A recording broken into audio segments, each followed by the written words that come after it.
Willkommen zu dieser technischen Anleitung zum Dyson V10. Wir sind Kelatos Informática, Spezialisten für technische Reparaturen.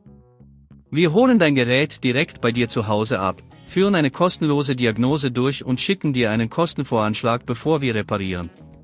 Keine Anrufe, keine Fahrten. Wir befinden uns in der Calle Joaquín María López 26, Madrid. Bequem, transparent und professionell. Link in der Beschreibung. Wenn dein Dyson V10 komische Geräusche macht und nicht mehr richtig saugt, kann das an verschiedenen Faktoren liegen.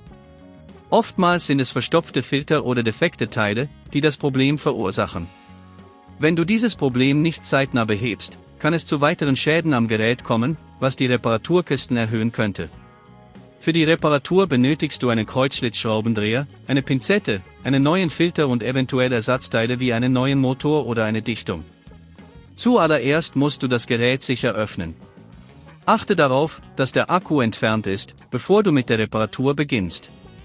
Suche dann die Schrauben, die das Gehäuse halten, und entferne sie vorsichtig. Es ist wichtig, die Schrauben an einem sicheren Ort aufzubewahren, damit du sie später wieder verwenden kannst.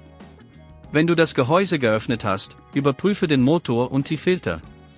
Oft ist der Filter verstopft und muss gereinigt oder ersetzt werden. Um den Filter zu entfernen, ziehe ihn vorsichtig heraus, ohne die umliegenden Teile zu beschädigen.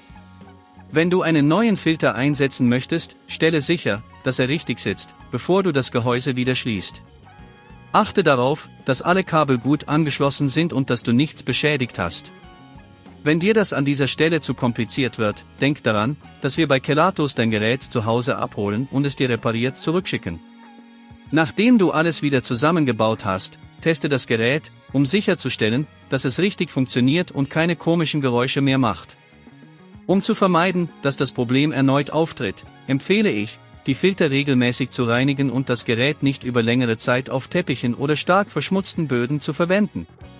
Wenn du kein Risiko eingehen willst, bei Kelatos holen wir dein Gerät ab, reparieren es und liefern es dir nach Hause, in der ganzen Schweiz.